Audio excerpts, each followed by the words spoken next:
ব্রহ্মপুত্রের শান্ত জল হঠাৎ যেন গর্জে উঠেছে। বাংলাদেশ সীমান্ত ঘেঁষে চলিয়েছে ভারতীয় সেনার মহড়া। প্রশ্ন একটাই, নদীর তীরে এত বড় প্রস্তুতির মানে কি? ব্রহ্মপুত্র, যার জন্ম হিমালয় তিব্বতে তার নাম ইয়ারলুং জাংবো।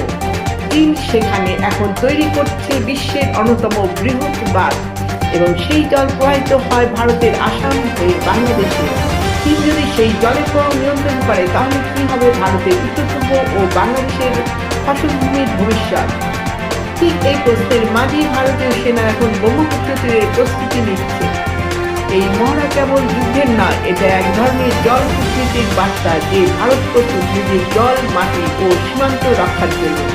ব্রহ্মপুত্র শুধু একটি নদী নয়, সে এক ইতিহাস, এক জীবনধারা, যেখানে প্রতিটি ঢেউ মনে করিয়ে দেয় জলের শক্তি আর শক্তির নামে ব্রহ্মপুত্র।